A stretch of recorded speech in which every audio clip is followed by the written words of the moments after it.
Okay, short reviews for March 9th. Well, let's see. We got 10 this week, and I spent a bit more time with these this week.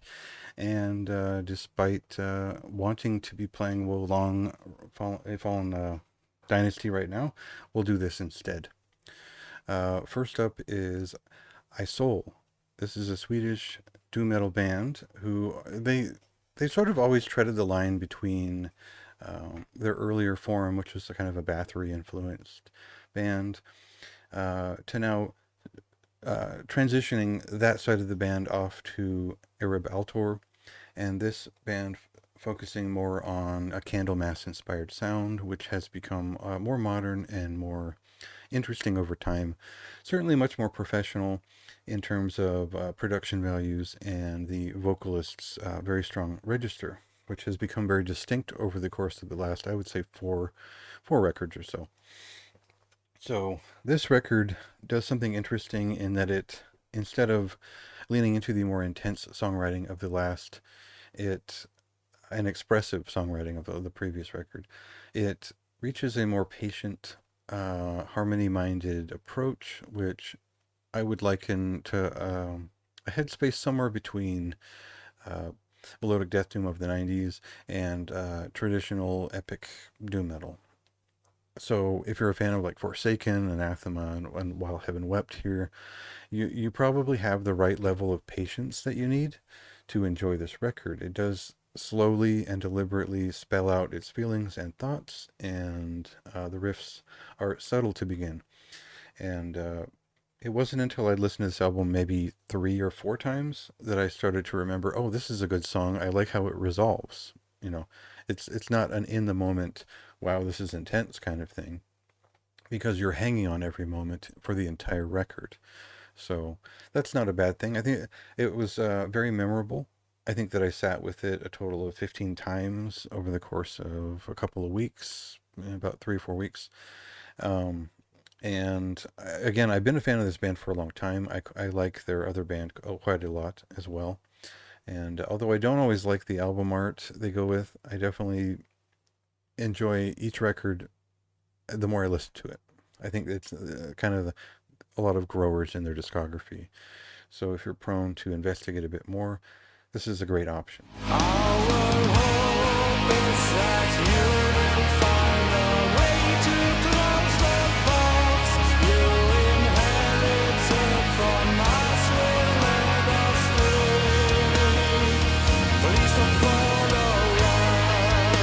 So Downfall of Gaia is a sort of band that have done their own thing for so long, it no longer feels like it was a trend that went by, but more something that they'd really bitten into and attacked. Silhouettes of Disgust is their sixth full length album, and they're getting pretty good at combining modern atmospheric black metal or post metal with actual post metal or post rock influenced metal music with a little bit of their crust or neo crust styled edges, if you will. So they're still the type of band who will interrupt a post black metal crescendo with a kind of a hardcore punk leaning push. But now that every um, movement is a little bit more potent in its statement and a little bit quicker to change pace, a little bit less repetitive. So they're really going for the effect of their music here, and this means cutting down the length of songs by a third.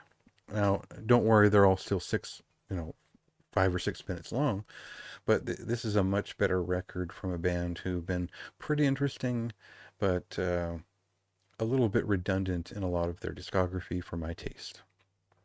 Um, Otherwise, I think that this is a good record. I like that they're getting to the point a bit quicker. I think that if you're a fan of post black metal at all, but you don't like the sleepiness of it so much as you do the variety available to the what a band can do in this style, this is a good example of a band that can do a lot and tell a pretty somber story with what they do. So yeah, and just to keep it short, this is kind of one. I think this is one of their better records. It is just better produced, better written, and more to the point than anything else they've done. So I would definitely recommend it. a moderate recommendation, but still kind of a surprising thing for something I typically wouldn't like.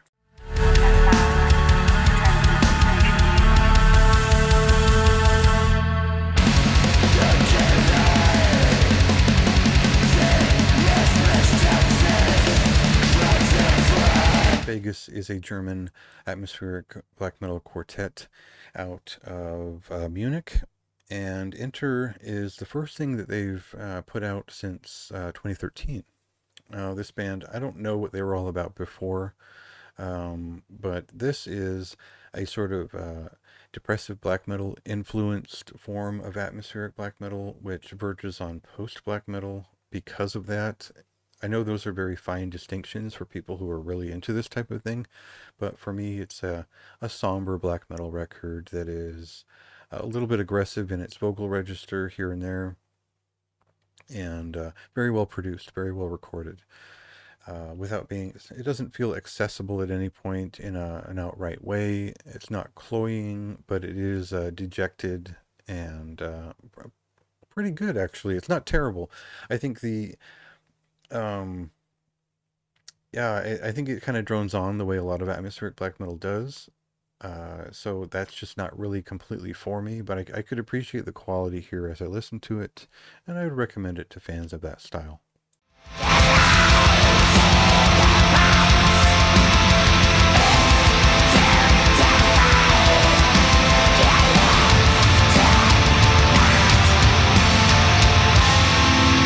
I wasn't a huge fan of Ignominy's Imminent Collapse. This is a avant-garde death metal band from Montreal, Quebec, and one that is very mid to slow paced, with a semi-dissonant style, with barked vocals, which takes me to a place of kind of the mediocre Meshuggah headspace, with a little bit of ulcerate influence. And I think that while it gets somewhere, and it gets there in an interesting enough way, I don't find myself prone to reach for a record like this unless it's exceptional, because there are so many of them. And I don't find this to be anything that would ever stand out to most people, unless you want something that's slower paced, a little bit more atmospheric in this certain register. So after about 5 listens, I sort of said, well, all right, I know what this is, and it's all right, but I don't think it's a standout at all for my taste. So check it out to see if it's maybe more your thing, if you're into that style more.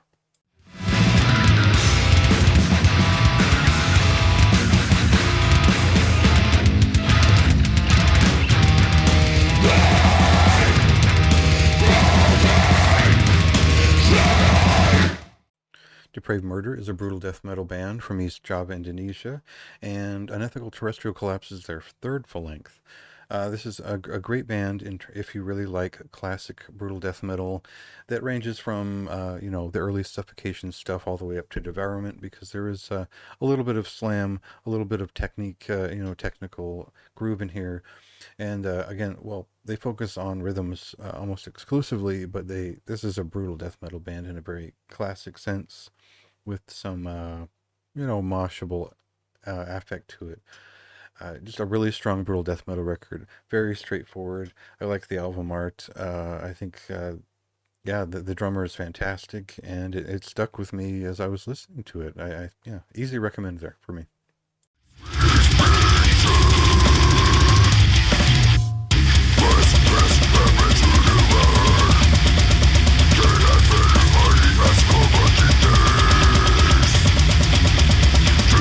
Handgiving is a Norwegian quartet who are another band where their style is a little bit difficult to get out in an elevator pitch.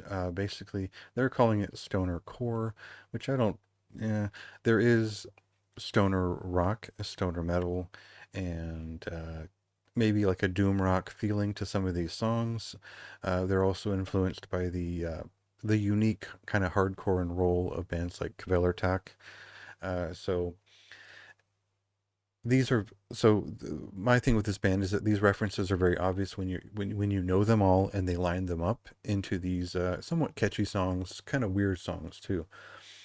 So these pieces do make a whole, but they don't necessarily combine each other in completely, transformative ways.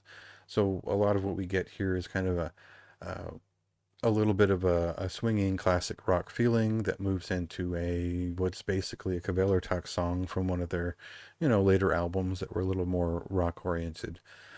And that works for me. It was an entertaining listen, but it doesn't quite. They haven't quite sewn these things together in a way that makes up their own thing beyond the interest of the combination. So, no doubt they have the skills to write really memorable songs here. There's a couple of really good ones, but it needs to come together a little bit more resolutely with their own personality and cadence that'll make it something extra cool, I guess.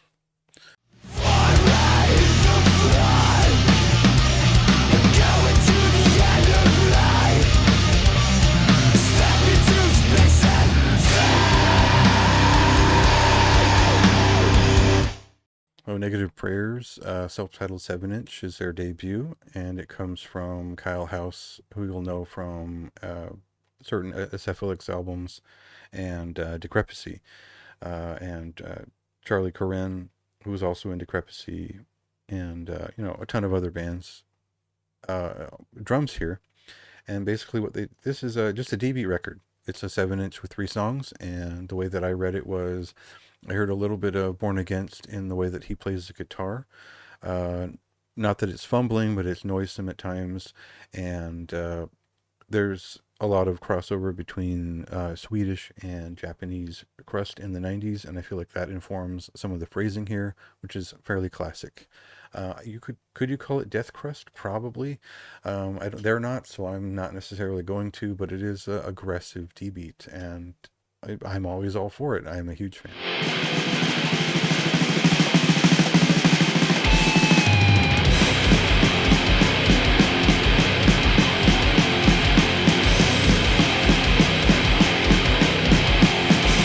Deathreich is a Swedish death metal band with some folks you'll probably recognize. I think that there's people who've been in who were in a lot of like Sacramentum at one point, and a couple of no fashion bands, and several other groups that I can't remember at the moment.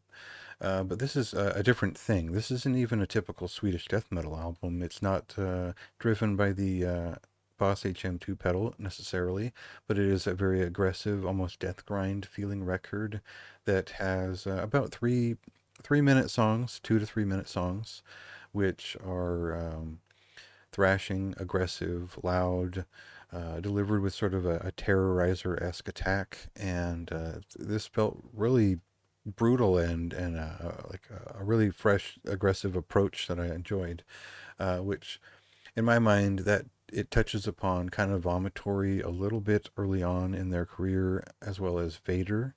Uh, Not necessarily sounding like Vader, but touching upon those death and thrash metal influences, while also having a brutal approach to it. So, a couple of blackened touches to some of the guitar work, but otherwise, this is very straightforward, simple attacks. And the score might seem pretty low for how much I liked it, but I couldn't find a lot that actually stuck with me. There are just some good songs that started to show up in my mind. About 4 or 5 listens in, I think I started to memorize a couple of these and like where they were going and anticipate them. But it just came really slow to me that, it just didn't knock me out right away. So that might be a grower. I just needed more time with it. But after I think 10 or so runs through the 30-minute album, I was ready to move on and make a judgment there. So definitely give it a little bit of extra attention, and I think a lot of people will be really into this one.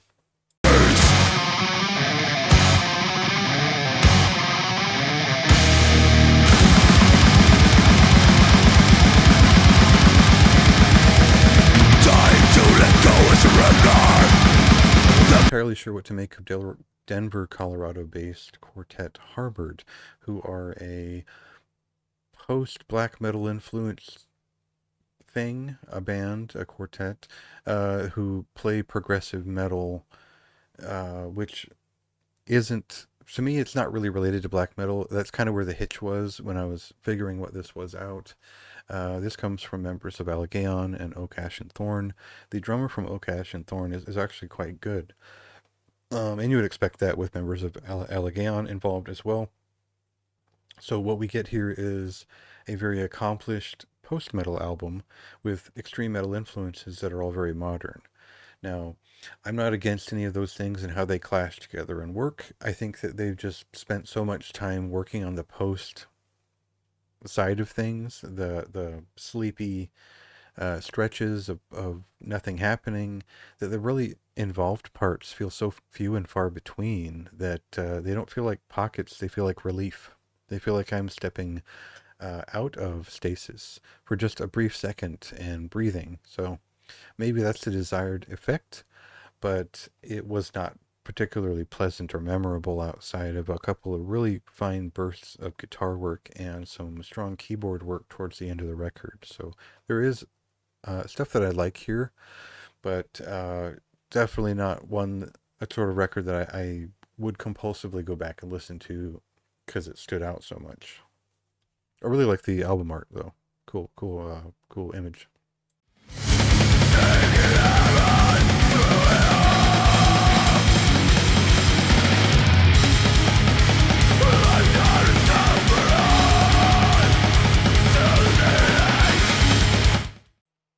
Tree Dion is a German, Berlin-based band, a trio who are very much a classic sludge metal troupe who do have some history in the 90s sort of noise rock sludge emergence and how those things converged in interesting ways. Uh, the, the bands they were in previous were all very groove oriented, and this sort of follows suit in a sort of a doom influenced kind of psychedelic feeling way that still stays very simple, straightforward sludge metal, which relies on nuance in the rhythms and a certain feeling that is their own now at this point.